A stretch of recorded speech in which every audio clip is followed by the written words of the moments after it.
사무엘하 15장 봉독합니다. 그 후에 압살롬이 자기를 위하여 병거와 말들을 준비하고 호위병 50명을 그 앞에 세우니라.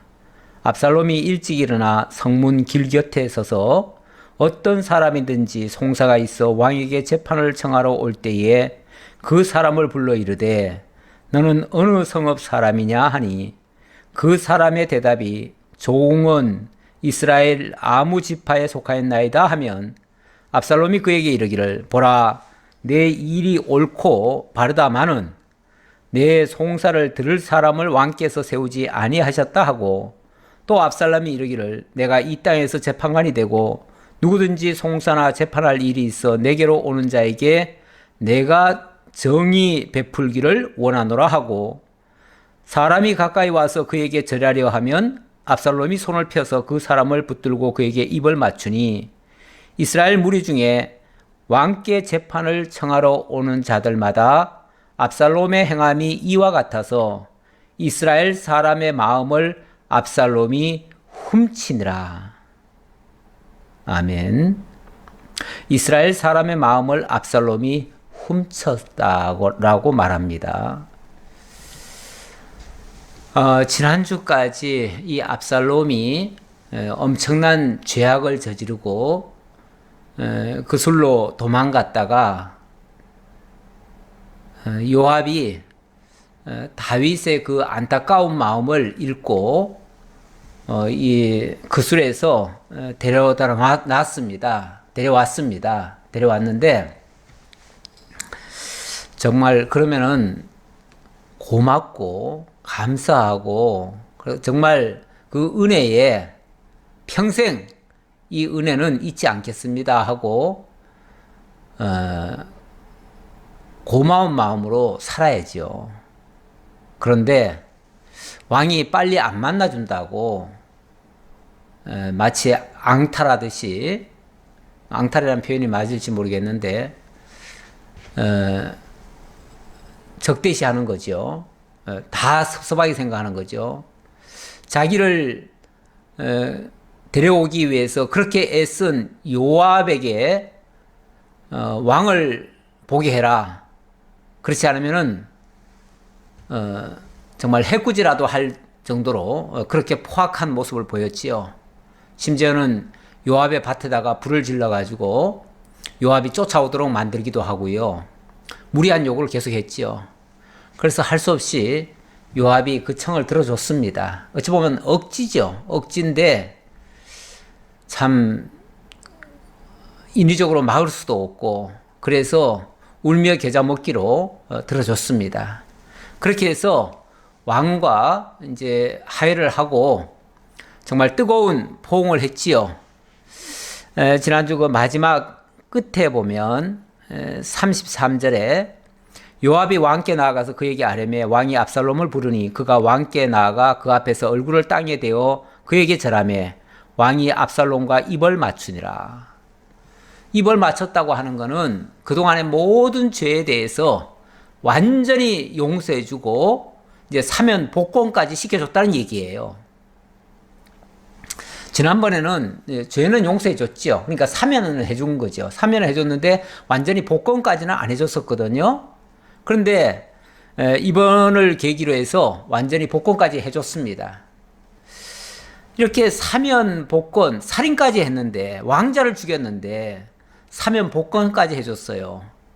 그러면은 정말 어떤 상황에서도 고맙게 여겨야지요. 정말 그 은혜 백골난망이 돼야지요. 그래서 죽을 때까지 이 은혜 잊지 않겠습니다 하고 정말 평생 절을 하며 살아야지요. 아무리 앞으로 힘든 일을 시키더라도 고맙게 여겨야지요. 근데 이 압살롬 그러지 않네요. 고맙기는커녕 오히려 그 복권을 해가지고 복권을 했으니까 이제 권세를 다시 얻은 거 아닙니까? 왕자의 신분이 회복된 거 아닙니까? 그러니까 왕자니까 당연히 왕궁으로 이제 출입을 하고 왕궁에서 왕자들에게는 사실 업무들을 맡깁니다. 그러니까 왕이 혼자 못하는 일을 왕자들에게 시키기도 합니다. 그 왕이 하는 일 중에 굉장히 중요한 일이 재판하는 일인데요. 물론 뭐 소소한 일들은 다 지방 관리들이 하지요. 그리고 아주 중요한 일들, 이런 일들은 이제 왕에게까지 올라오지요. 올라오면은 왕이 정말 공평정대하게 그것을 재판도 해주고 이렇게 해야 돼요. 지금으로 말하면 그게 쉽게 말하면은 이제 대법원인 격이에요.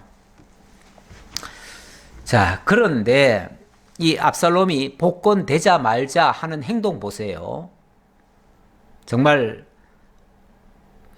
오만방자하다고 하지 않을 수가 없어요. 그 후에 압살롬이 자기를 위하여 병거와 말들을 준비하고 호위병 50명을 그 앞에 세우니라. 자기를 위해서 병거와 말들을 준비하고 호위병도 50명이나 자기 앞에 세웠대요.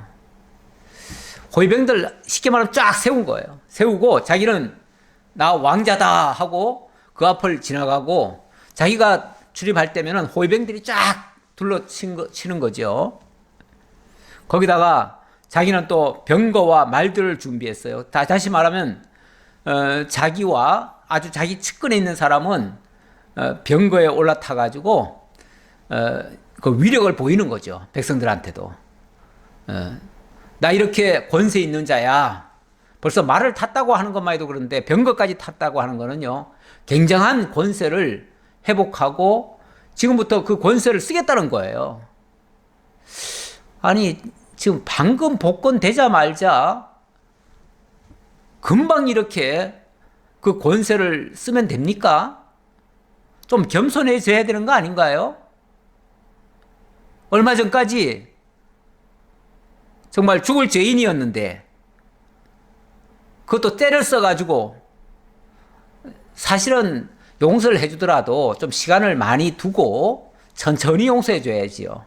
천천히 어떻게 반성하고 어떻게 회개하고 어떻게 자기를 고치는가를 봐가면서 사실은 복권을 해줘야 되는데 자기가 막 때를 썼잖아요. 때를 쓰고 요압한테 나 안 만나게 해줄 거면은 뭐하러 데려왔느냐. 당장 왕 만나게 해라. 이 말은 복권시켜라 그 말이죠. 그러면서 막 말을 안 들어주니까 요압이 생각해봐도 이건 너무하지 않느냐. 좀 기다려라. 이러는데도 완전히 막 불까지 질러가지고 요압이 안 쫓아올 수 없게 만들어버렸잖아요. 그래서 할 수 없이 들어준 거잖아요. 그래서 할 수 없이 복권시켜줬어요. 참, 이 부모가 자식 이기는 부모는 없다고 그럽니다. 부모의 마음은 아무리 죄인된 자식이라도요, 애틋합니다. 그리고 그 자식을 위해서라면 내가 좀 손해 봅니다. 그래서 자식 이기는 부모는 없어요. 져주는 거예요, 그냥. 뭐 힘이 없어서 지는 게 아니고 그냥 봐주는 거예요. 부모 입장에서. 그래서 복권을 시켜줬어요. 그러면 고맙게 생각해야 되는데 그게 아니고 이 복권한 것을 기회로 해서 완전히 권력을 손아귀에 넣으려고 하는 거예요. 심지어 권력을 넣기 위해서 무슨 수까지 쓰냐면 아까 제가 마지막 그 6절까지 읽고 6절 끝에 부분을 말씀드렸잖아요. 이스라엘 사람의 마음을 압살롬이 훔쳤다. 백성들은 당연히 왕에게로 마음이 향해 있지요. 근데 왕에게로 향해 있는 그 마음을 전부 자기에게로 돌렸대요. 자기에게로 돌렸으니까 이거 훔친 거죠. 예. 엄밀히 말하면 백성들은 왕을 따라야 돼요. 왕의 명예 순종을 해야 되고요. 그런데 왕자가 왕에게로 향하는 그 마음들을 자기가 다 가로채요. 가로채기 위해서 어떻게 하느냐면 백성들을 막 위하는 척 해줘요. 위하는 척. 말이라도 내가 너희들 위해서 내가 왕에게는 조금 미움받더라도 너희들 위해서 내가 이렇게 해준다. 백성들 위해서 내가 총대 매마. 어려운 말은 다 내가 하마. 어려운 일은 다 내가 할게. 너희들 다 봐줄게. 그러면서 마치 백성들의 대변자인 양. 아니 왕자가 왕의 신하 아닙니까? 왕자도 왕의 신하입니다. 왕의 신하면은 왕의 왕이 가고자 하는 그 방향을 왕자가, 신하가 거스르면 안 돼요, 원칙은. 거스르면 안 돼요. 왕의 마음도 빼앗아서는 안 돼요. 왕의 인기를 자기가 가로채도 안 돼요. 백성들이 왕을 좋아하면 더 좋아하도록 만들어줘야지. 자기가 보조 역할을 해야지. 자기가 마음을 다 가로채요? 그리고 이간시켜요? 이 왕의 마음을 훔쳤다는 거는요, 백성들의 마음을 훔쳤다는 거는 결국은 백성들과 왕 사이를 이간시켰다는 거예요. 이간시키고 자기한테로 마음이 쏠리도록 한 거예요. 이거는 어찌 보면 반역행위예요. 반역행위.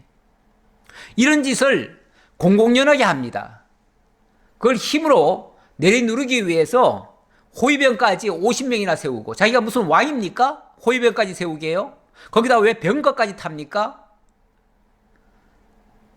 병거를 움직인다는 거는요, 이거는 군사 무기 아닙니까? 군사력을 믿고 행동한다는 거는요, 이거는 굉장한 반역의 의도가 있는 거예요. 그래가지고 본격적으로 이런 아주 엄청난 못된 짓을 하려고 아예 작정을 했어요. 작정을 해가지고 2절부터 어떻게 하느냐 하면, 압살롬이 일찍 일어나 성문 길 곁에 서서 어떤 사람이든지 송사가 있어 왕에게 재판을 청하러 올 때에 그 사람을 불러 이르되 너는 어느 성읍 사람이냐 하니, 그 사람의 대답이 종은 이스라엘 아무 지파에 속하였나이다 하면, 다시 말하면 굉장히 부지런하게 아침부터 일찍 서두릅니다. 왜냐하면 왕이 움직이기 전에 자기가 먼저 움직여가지고 왕에게로 갈 사람들을 자기가 빼돌리기 위해서 이런 짓을 하는 거예요. 원래 악인들은요, 선한 사람들보다 더 부지런합니다. 왜 부지런합니까? 선한 사람들 이겨 먹으려고요. 빼앗으려고요. 예.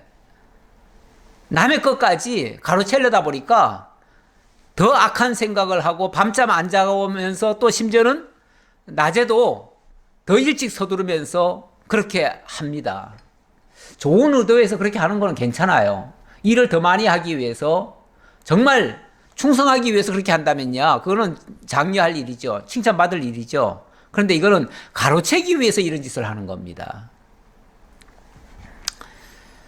자, 그러면서 압살롬이 그에게 이르기를, 보라, 내 일이 옳고 바르다마는 내 송사를 들을 사람을 왕께서 세우지 아니하셨다 하고, 일단은 네가 옳다, 네가 맞다, 그 사람 마음을 다 들어주는 거예요.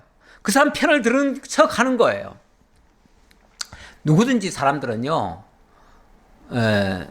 내가 옳다 하면요, 나를 옳다고 인정하는 사람이 좋습니다. 날 인정하는 사람을 누구든지 다 좋아하게 돼 있어요. 그런데 이 압살롬은 재판을 하기도 전에, 너 무슨 일로 왔느냐? 예, 제가 이런 일로 왔는데요. 그렇게 말하니까, 그래, 네가 옳구나. 하지만은 이거를 판결을 해야 되는데, 판결하려면 왕에게 가야 되는데, 왕은 너 같은 그런 일을 봐주라고 사람을 세운 적이 없어. 그러니까 내가 봐줄게. 이거는 자기를 의지하라고, 자기한테로 쉽게 말하면 그 일감을 다 가져오라고 하는 짓이죠. 자기 사람 만들려고 하는 거예요. 한마디로 자기 사람 만들려고. 참 무서운 겁니다.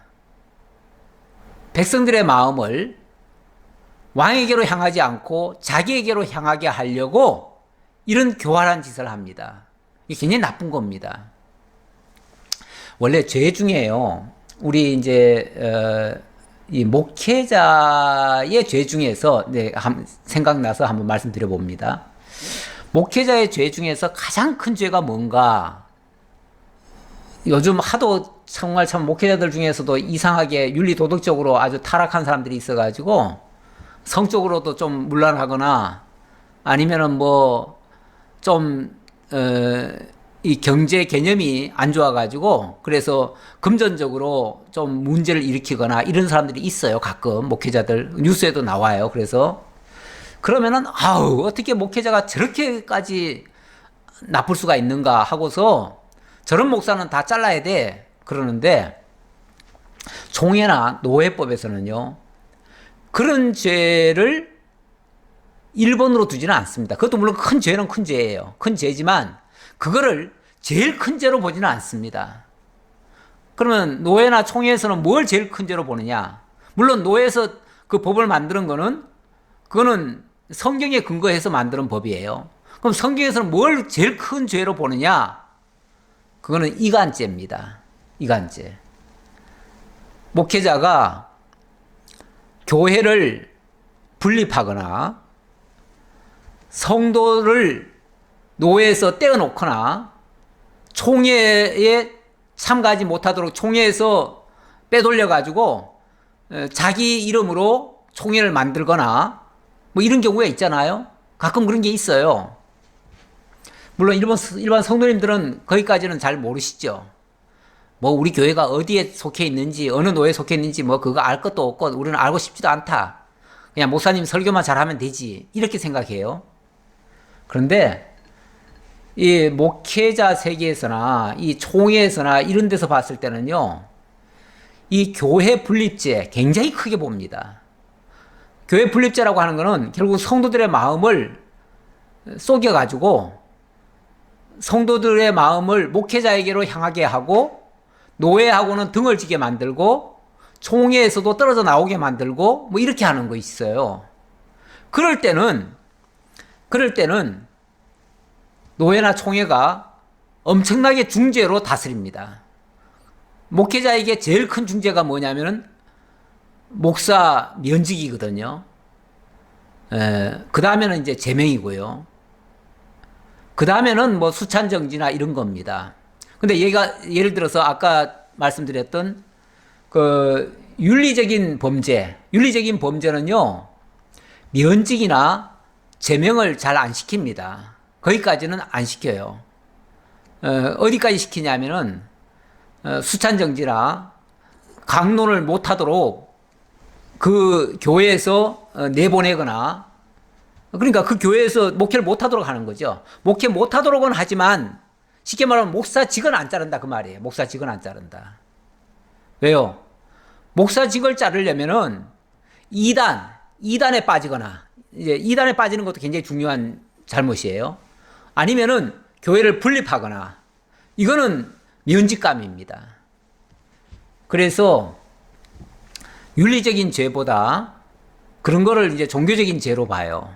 그래서 이간죄, 성도들의 마음을 자기 앞으로 다 빼돌려가지고 하나님과 멀어지게 하든지 또 총회나 노예와도 멀어지게 한다든지 하는 죄, 이거는 굉장히 엄하게 봐요. 제가 이 압살롬 얘기하다가 거기까지 얘기했는데, 압살롬도 지금 신하의 신분으로서 백성들의 마음을 왕에게로 향하게 해야 되는데 자기가 가로채요. 자기가 인기를 독차지해버려요. 자기 따르게 만들어요. 그리고는 왕을 대적하게 만들어요. 이거는 엄청나게 큰 죄입니다. 사실은 물론 현대 시대는 좀 그거와 좀 다르긴 다릅니다만은 국가 공무원이 자기를 인기 있게 하기 위해서 대통령을 대항하고 척을 두고 대통령에게 향하던 마음을 빼앗고 이런 것도 사실은 똑같은 잘못이라고 봅니다. 그것도 국민 이간죄입니다. 어찌 보면은.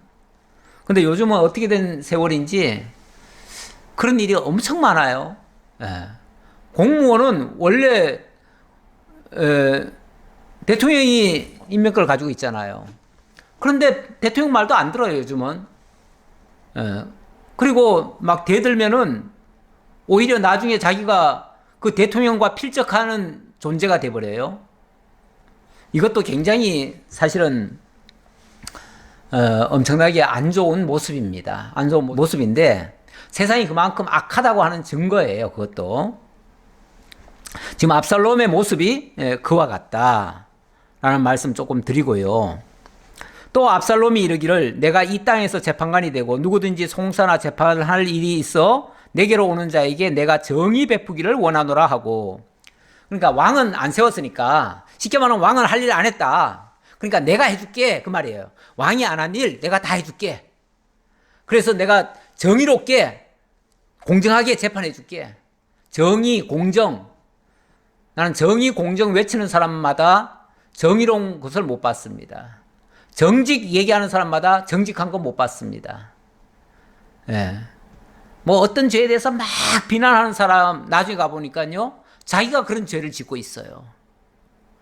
사람이 자기 죄에 대해서는 엄격하지 않으면서 남이 한 거에 대해서는 엄청나게 흥분해가지고 그렇게 난리치는 사람들이 있어요. 자기 눈에 대들보는 못 보고 남의 눈에 티끌은 보는 거죠. 자, 지금 압살롬의 모습이 그렇습니다. 그러면서 사람이 가까이 와서 그에게 절하려 하면 압살롬이 손을 펴서 그 사람을 붙들고 그에게 입을 맞추니 얼마나 다정해 보입니까? 얼마나 사랑이 많아 보입니까? 뭐 백성들을 위해서라면 간 쓸개 다 빼줄 것처럼 얘기하네요. 아니, 자기가 뭔데? 자기가 재판관이 어떻게 될 수 있습니까? 자기가 무슨 통치자입니까? 이런 짓을 하게? 이거 완전히 사람한테 인기 얻으려고 하는 짓입니다, 이거는. 예. 뭐, 일단은 왕자고 또 재판해준다고 하니까 사람들이 와서 막 절할 거 아니에요. 잘 봐달라고. 그러면, 아유, 이럴 필요 없다고 가서 이렇게 세워주면서, 아, 내가 모든 것을 다 베풀어 줄 테니까 이렇게 안 해도 된다고. 마치 간쓸게 다 빼줄 것처럼 하는 말. 이러다 보니까 이스라엘 무리 중에 왕께 재판을 청하러 오는 자들마다 압살롬의 행함이 이와 같아서 이스라엘 사람의 마음을 압살롬이 훔치니라. 이러기를 계속 여러 번 하다 보면요, 점점 압살롬의 인기는 좋아지고요, 왕은 도대체 왕이 우리를 위해서 뭘 해주는데 이렇게 나와요.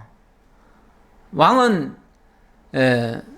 우리한테 세금이나 뜯어가지 우리한테 잘해주는 거 하나도 없어. 그런데 압살롬 봐. 압살롬은 우리한테 이렇게 잘해주잖아. 만약에 압살롬이 충성스러운 신하라면 자기가 그 일을 했더라도 이거는 다 왕께서 시켜서 하는 일입니다. 그러니까 제가 하는 게 아니라 왕이 하는 겁니다. 내 일은 곧 왕이 하는 겁니다. 그러니까 만약에 영광 돌릴 일이 있으면 왕은께 돌리십시오. 이래야 되는데 그게 아니고, 왕은 너들 위해서 재판관 안 세웠어. 쉽게 말하면 왕은 너들 위해서 일하는 사람 아니야. 그러니까 내가 다 해줄게. 내가 왕은 못 해주는 것까지 내가 다 해줄게, 이 말이잖아요. 그건 완전히 왕을 깔아뭉개고 자기를 드높이는, 자기를 돋보이게 만드는 행위예요. 굉장히 악합니다. 그리고 제 4년 만에 이제 이렇게 하기를 이제 한참 동안 했겠죠.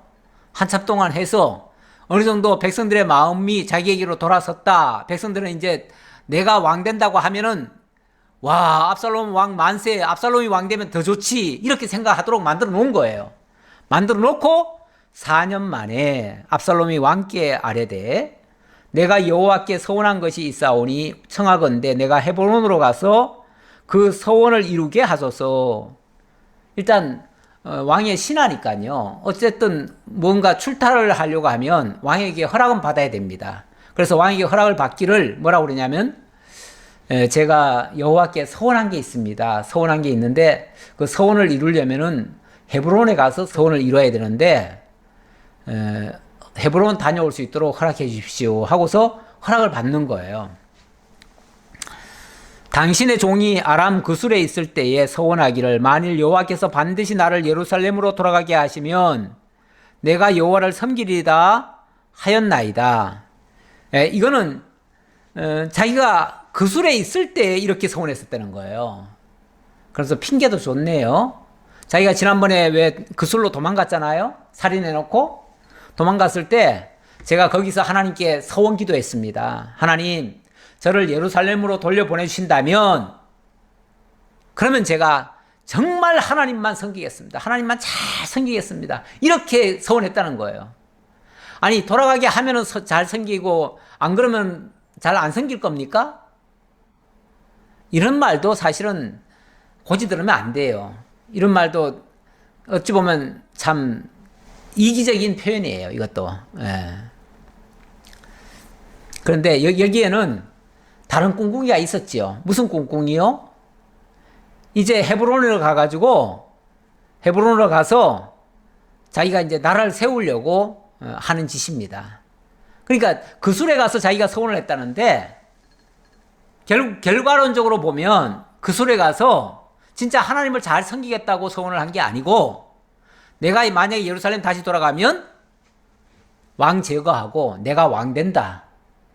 이렇게 계획 세웠다는 얘기나 똑같아요. 그러니까 그 술에 있을 때부터 아예 작정을 하고 들어온 것 같아요. 내가 돌아가기만 해봐. 가만 안 둬. 이제 왕이고 뭐고 이제 없어. 다 죽여버릴 거야. 그리고 내가 왕이 될 거야. 이런 생각을 하고 왔기 때문에 빨리 복권 안 시켜주니까 그거 가지고 그렇게 재촉을 했던 거고요. 강짜를 놨던 거고 그렇게 해서 1단계가 성공하니까 그 다음에 2단계, 3단계 계획을 실행에 옮긴 거예요. 옮겨가지고 드디어 제4년에 이제 드디어 결행을 하는 겁니다. 이제 왕될 계획을 반역이죠. 일종의 반역을 구체화 시키는 거예요. 구체화. 시키려고 시키면은 지금 예루살렘 안에서는 어쨌든 다윗이 왕으로 있잖아요. 있으니까 왕을 어떻게 할 수가 없어요. 일단은 그러니까 장소를 헤브론으로 옮겨가지고 헤브론에서 그냥 나라를 세워버리겠다는 거예요. 자기가 세워버리고 나서 그 다음에 본격적으로 다윗과 그냥 정면 충돌하겠다는 거예요. 정면 싸우겠다는 거예요. 아예 이런 작전이에요. 자, 그랬더니 9절 왕이 그에게 이르되 평안히 가라 하니 그가 일어나 헤브론으로 가니라. 왕은 뭐 압살롬이 이런 음모까지 꾸미고 있다는 것은 상상을 못하지요. 그러니까 그래? 네가 그렇게 정말 하나님 잘 섬기겠다고 결심했다면 그래 좋은 일인데 그럼 그렇게 해라. 아니 하나님 잘 섬기겠다는데 그거 그럼 그러지 마 하지 마 이렇게 말하는 사람이 있겠어요? 하나님 잘 섬기겠다고 말하면은 그래 하나님 잘 섬겨야지. 네가 그렇게 결심했으면 그렇게 해. 이렇게 허락하지요. 이에 압살롬이 정탐을 이스라엘 모든 지파 가운데 두루 보내 이르기를 너희는 나팔 소리를 듣거든 곧 말하기를 압살롬이 헤브론에서 왕이 되었다 하라 하니라. 보세요. 본격적인 노골적인 이제 반역을 하는 거죠. 반역을 하는데 반역의 방법이 여러 가지가 있는데요. 그 자리에서 왕을 죽이고 자기가 왕위에 오를 수도 있고요. 아니면은 벌써 이제 계산을 해보겠죠. 그건 현실적으로 불가능하니까 일단 헤브론으로 가서 그동안 백성들의 마음을 자기 앞으로 많이 돌려놨잖아요. 많이 돌려놨으니까 내가 이제 왕이 됐다라고 선언만 하면 아마도 백성들은 내 편이 될 거다. 그러면은 이제 다윗에게로 향했던 백성들의 마음은 이제 전부 다 나에게로 올 것이고, 그러면은 다윗은 이제 허수아비 될 거다. 이렇게 생각하는 거죠. 그래서 아예 사람들을 전국에다 다 보내놔요. 보내놓고 어떤 신호를 보이겠죠. 옛날 같으면 봉화를 올렸는데, 봉화식으로 했는지 뭘로 했는지 모르지만, 어쨌든 어떤 신호를 딱 보여주면, 이쪽에서 쉽게 말하면 압살롬이 헤브론에서 왕이 됐다라는 신호가 한번 울리면은 그 신호가 동시에 전국에 다 전달되도록 이렇게 전달책을 미리 다 보내놓은 거예요. 보내놓고 그리고 일을 시작하는 거죠. 꾸미는 거죠. 그래서 헤브론에 가가지고 이제 기름 붓는 거죠. 기름 부으면서 왕으로 스스로 등극해버리는 거죠. 그렇게 하고 나면 1차적으로 그 소식이 전국으로 다 퍼질 거 아니에요? 그걸 이제 작전상 그렇게 세워놨으니까 사람을 미리 다 포섭을 해가지고 다 세워놓은 거예요. 그렇게 그렇게 하고 나면 그 다음에 백성들 중에서 자기 편이 이제 많이 생길 거 아니에요? 그러면 이제 다윗과 한판 싸워보는 거죠, 어차피 이런 사람들의 생각은요, 이판사판입니다. 그래서 성공하면, 원래 쿠데타 하는 사람들이 그래요. 목숨 내걸고 합니다. 그래서 성공하면 나라 빼앗는 거고, 실패하면 죽는 거죠. 뭐 죽는 건데, 이 사람은 지금 죽을 거라고 생각하지는 않고요. 왜냐하면 헤브론에서 나라를 세우는 거 아닙니까? 새로운 나라를 세우니까 최소한 거기에서 만약에 자기 편이 있으면은 일단 두 개의 나라로 쪼개지는 거죠. 쪼개져 가지고 뭐 전에도 뭐 이스라엘과 유다가 나뉘어 있듯이 또 그렇게 나뉠 수도 있는 거죠. 뭐 이런 계산을 한 것 같아요. 자, 그렇게 해서 드디어 실행에 옮겼습니다. 11절입니다. 그때 청함을 받은 200명이 압살롬과 함께 예루살렘에서부터 헤브론으로 내려갔으니 그들은 압살롬이 꾸민 그 모든 일을 알지 못하고 그저 따라가기만 한 사람들이라. 여기 청함을 받은 사람 200명. 쉽게 말하면 고관 대작들을 다 불렀어요. 특별히 왕한테 이렇게 졸랐던 것 같아요. 내가 이런 사람 데리고 가서 함께 이 일을 하고 싶습니다. 하나님께 정말 성대하게 예배드리고 정말 하나님 기쁘게 해드리고 오겠습니다. 이렇게 얘기했겠죠. 그러니까 그러면은 네가 하고 싶은 대로 계획한 대로 데리고 가라. 그래가지고 다윗의 신하들 약 200여 명을 같이 보내줬어요. 이게 여차하면은 그 200명이 다 뭐가 됩니까? 압살롬의 신복으로 바뀌는 거죠. 만약에 거기 가가지고 압살롬이 왕 만세를 불러버리면 졸지에 거기 따라갔던 사람들은 다 뭐가 됩니까? 압살롬의 신하가 돼버리는 거죠. 순식간에. 다윗의 신하가 압살롬의 신하로 그냥 바뀌어버리는 거예요. 이런 작전을 펼친 거예요. 거기에 만약에 저항하는 자가 있거나 이거 안 됩니다 하는 사람은 다 죽여버리면 돼요. 그런 생각으로 데려간 거예요. 그래서 말 들으면은 원래 그 쿠데타 하는 사람들은요, 총칼을 앞에 들이대고 협박을 합니다. 이번에 그 아프가니스탄, 이건 쿠데타는 아니지만 결국은 나라를 빼앗은 거 아닙니까? 빼앗고 나서 방송국을 점령을 했습니다. 방송국에서 왜냐면은 이게 잘못됐다라고 떠드는 순간은 이게 또 백성들의 마음이 확 바뀔 수 있으니까요. 그걸 못하게 하려고 총을 가진 사람 두 사람이 그 아나운서를 향해서 총을 겨누고 있습니다. 그러면서 방송을 하라는 거예요. 그러니까 아나운서가 뭐라고 방송합니까? 예, 지금 우리나라는 이제 탈레반에 의해서 완전히 점령이 됐습니다. 이제 나라는 평안해졌습니다. 이제 아무 문제 없습니다. 백성 여러분 편안하게 이제 마음 놓고 이제 마음대로 생업에 활동하셔도 됩니다. 이렇게 방송하더라고요. 뒤에는 총칼을 들이대고 있는데 그게 정말 평화로워서 방송하는 걸까요? 협박하는 거죠. 전에 전두환이 쿠데타 했을 때 쿠데타하고 최규하 대통령 쫓아가가지고 최규하 대통령한테 권총을 들이댔어요. 그 신현학 국무총리나 이런 사람들한테도 권총 다 들이대고 협박을 했잖아요. 그래가지고 대통령 사임도 받고 총리 다 사임하게 만들고 다 그랬던 거 아니에요? 모든 쿠데타 세력들은 다 그렇습니다. 그냥 무력으로 강제로 말 듣게 하고 말 안 들으면 죽여버리는 거예요. 압살롬이 아예 작정을 했어요. 작정을 했는데 다윗이 솔직히 그것까지는 몰랐지요. 그렇게까지 할 줄은 꿈에도 생각을 못했지요. 그런 못된 짓을 하는데도 불구하고 내 자식이라고 생각해가지고 애틋한 마음만 가지고 그냥 보고 싶다. 기회 되면은 돌아와라. 뭐 이런 식의 마음이었지요. 그리고 큰 벌도 안 하고 그냥 다 용서해 줬어요. 어찌 보면 너무 쉽게 용서 복권해 준 거예요. 그랬더니 진짜 선을 악으로 갚는 거죠.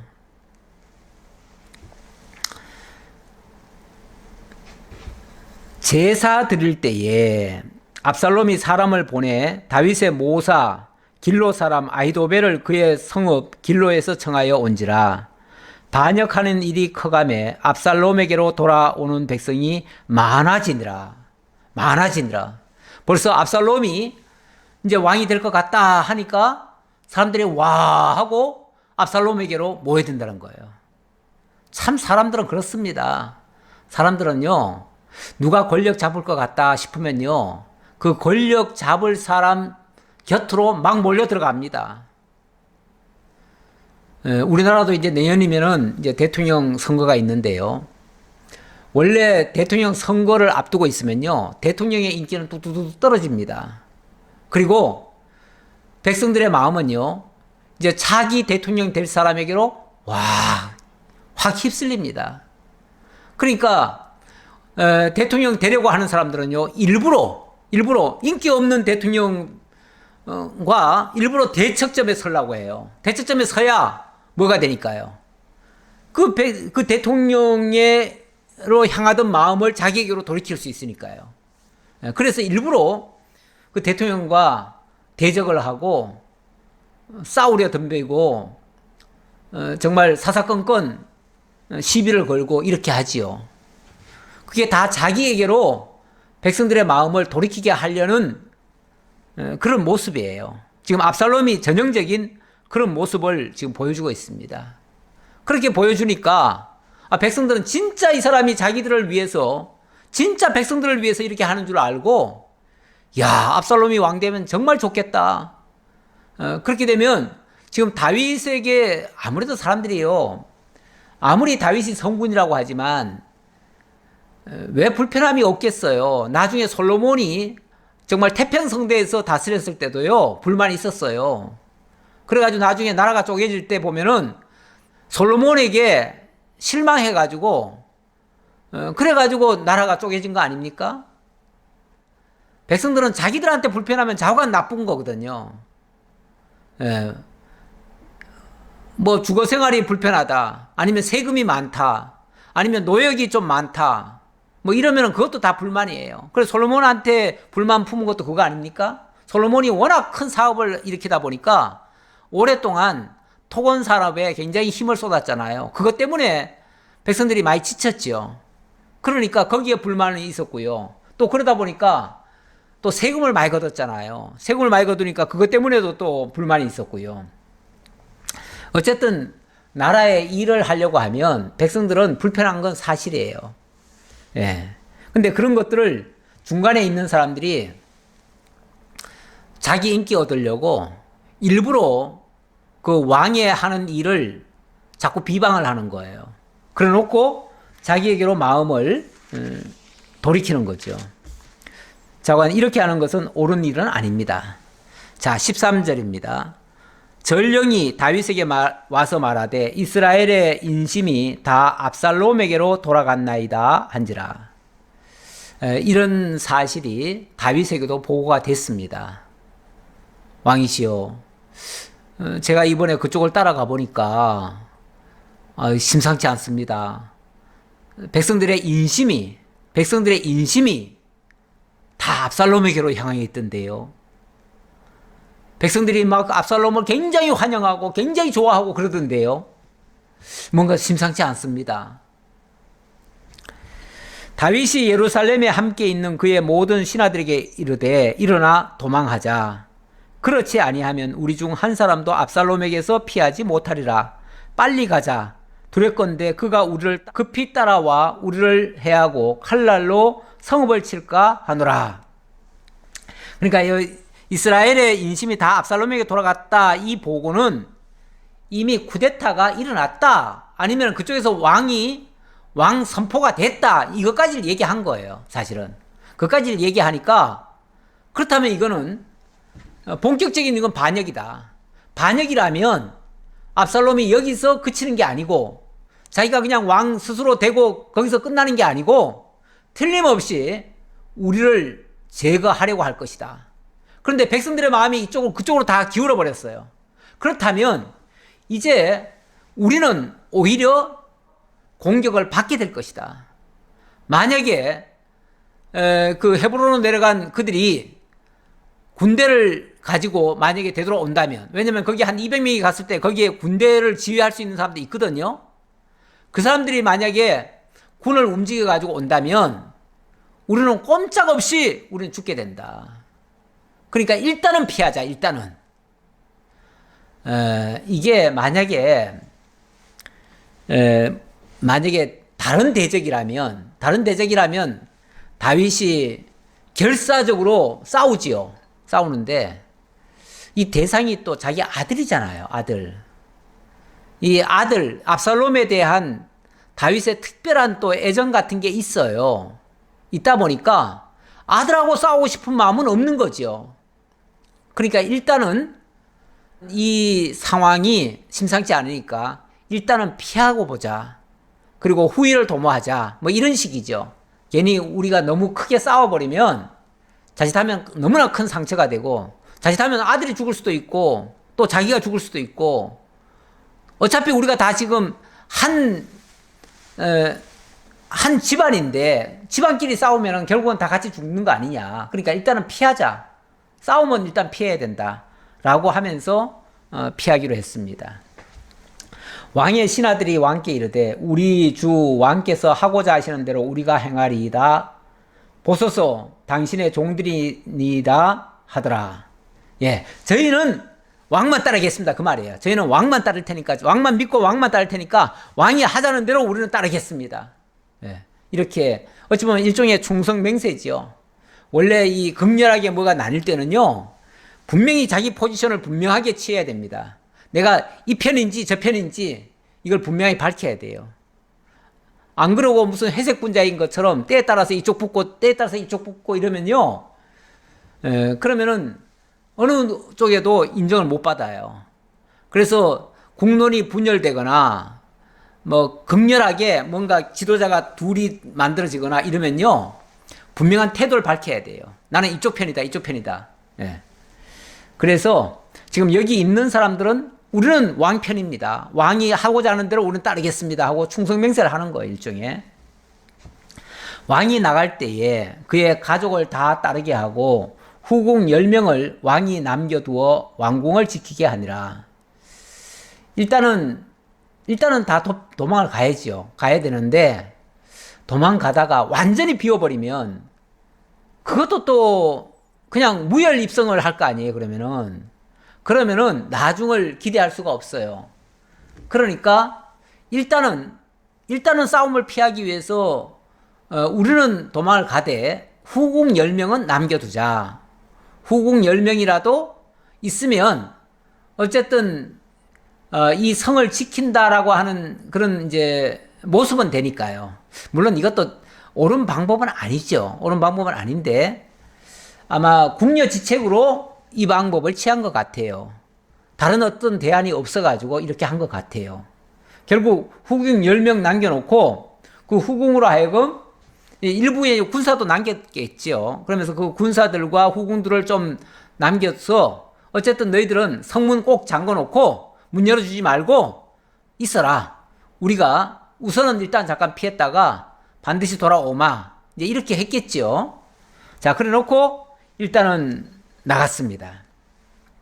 왕이 나가매 모든 백성이 다 따라서 벳메르하게 이르러 멈추어서니, 예, 벳메르하기라는 곳은 이것도 일종의 왕궁은 왕궁인데 멀리 있는 왕궁이래요. 이제 우리나라에도 보면 대통령 이 살고 있는 데가 청와대인데 청와대 말고 저 남쪽에는 또 청남대라는 게 있고요.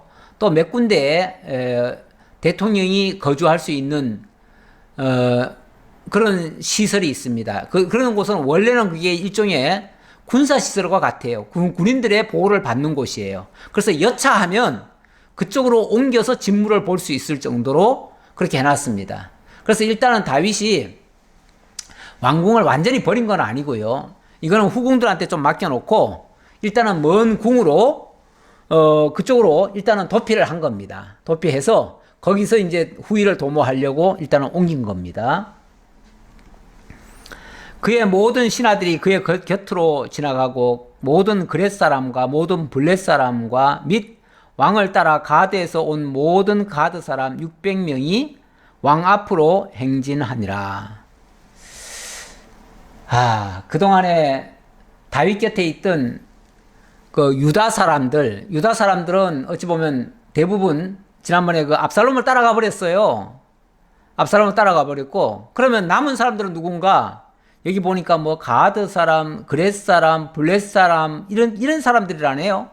이런 사람들은 어디 있던 사람들이에요? 전에 다윗이 망명 생활을 하면서 블레셋 지역으로도 넘어갔고 몇몇 군데로 이렇게 타국으로 돌았던 곳이 있습니다. 그런데 거기서 어찌 보면 다윗을 따라온 사람들이 있어요. 그런 사람들이 다윗에게 어찌 보면 충성을 맹세하고 다윗 때문에 지금까지 어찌 보면 참 편하게 살아왔던 거 아니에요? 다윗 따라와가지고 어쨌든 그들은 성공한 케이스예요. 그러니까 이 다윗을 떠나서는 자기는 살 수가 없지요. 그러니까 다윗이 이렇게 도망가는데 거기에 앞장서서 자기네들 우리가 지키겠습니다. 이번에는 지금까지는 우리가 다윗에게 신세를 졌는데 이제는 다윗에게 우리가 지켜드리겠습니다 하고 그들이 앞장섰다는 거죠. 자, 그리고 보면 다윗이 나쁘게 한 건 아니에요. 어쨌든 자기 사람들을 굉장히 챙겨주고 잘해준 거예요. 근데 지금 압살롬이 중간 역할을 이런 식으로 하다 보니까 백성들의 마음이 압살롬에게로 잠시 지금 넘어간 건데, 이거는 어찌 보면 도적질한 거죠. 그 마음을, 백성들의 마음을 도적질한 거죠. 그때 왕이 가드 사람 이때에게 이르되 어찌하여 너도 우리와 함께 가느냐? 너는 쫓겨난 나그네이니 돌아가서 왕과 함께 네 곳에 있으라. 그런데 가다 말고 이번에는 가드 사람 이때라고 하는 사람한테 너도 왜 날 따라가려고 하느냐? 너는 여기 남아 있어라. 남아가지고 이제 새로운 왕, 다시 말하면 압살롬 왕, 압살롬이 이제 만약에 이 왕궁으로 쳐들어오게 되면 네가 그를 잘 섬겨드려라. 참 이렇게 말하는 거 보면 다윗은 뭐 싸우려면 싸울 수도 있었는데 싸울 마음이 별로 없어요. 싸울 마음이 없고, 저 아들놈이 쉽게 말하면은 날 죽이고 왕이 되겠다고 하면 차라리 내가 그냥 피하고 말지, 이런 생각이에요. 이런 생각. 아버지가 져주는 거예요. 힘이 없어서 져주는 게 아니라 아들하고 싸우기 싫어가지고 져주는 거예요. 그냥. 그러면서 너는 어제 왔고 나는 정처 없이 가니 오늘 어찌 너를 우리와 함께 떠돌아다니게 하리요? 너도 돌아가고 내 동포들도 데려가라. 은혜와 진리가 너와 함께 있기를 원하노라 하니라. 와, 이렇게까지 어찌 보면 다윗이 약간 자포자기한 느낌이네요. 그렇죠? 좀 자포자기한 느낌이에요. 그러면서 야, 이때야 너는 네 가족들도 많고 또 너를 믿고 따라온 그 가드 사람들도 많지 않느냐. 네가 날 따라가면 그 가드가 뭐가 되겠느냐. 그러니 너는 그만 여기 머물러라. 머물러 있으면서 새로운 왕이 오거들랑 그 왕 모시고 너들 민족도 잘 살아야 되지 않느냐. 아, 이렇게까지 마음을 지금 써주네요. 자기가 지금 쫓겨가면서 누구 걱정해 주는 겁니까? 아들 걱정해주고 나그네로 온 사람들 걱정해줘요. 자, 그랬더니 이때가 왕께 대답하여 이르되 여호와의 살아계심과 내 주 왕의 살아계심으로 맹세하옵나니 진실로 내 주 왕께서 어느 곳에 계시든지 사나 죽으나 종도 그곳에 있겠나이다 하니, 사나 죽으나 저는 왕과 함께 하겠습니다. 죽어도 왕과 함께 죽고 살아도 왕과 함께 살겠습니다. 왕을 떠나서는 저는 따로 살 수가 없습니다. 이렇게까지 정말 사람들이 그래도 진심은 알기는 알지요. 진심으로 사랑하면요, 그 사랑을 사람들이 압니다. 알아요. 어쩔 수 없이 하는 것과 마지못해 하는 것과 속이는 것과 이게 물론 금방금방은 속을 수 있어요. 그러나 조금 시간이 지나면요 압니다. 이때는 다윗의 그 중심을 알아는 사람이에요. 그래서 죽는 데까지 같이 가겠나이다 라고 말을 했습니다. 그랬더니 다윗이 이때에게 이르되 앞서 건너가라 하매 가드 사람 이때와 그의 수행자들과 그와 함께한 아이들이 다 건너가고 온 땅 사람이 큰 소리로 울며 모든 백성이 앞서 건너가매 왕도 기드론 시내를 건너가니 건너간 모든 백성이 광야길로 향하니라. 그래서 그들이 오히려 앞장을 서서 우리가 왕을 인도해 드리겠습니다. 왕이시여, 이제는 죽으나 사나 왕 모시고 함께 가겠습니다. 이렇게 했다는 거죠. 보라, 사독과 그와 함께한 모든 레위 사람도 하나님의 언약궤를 메어다가 하나님의 궤를 내려놓고 아비아달도 올라와서 모든 백성이 성에서 나오기를 기다리도다.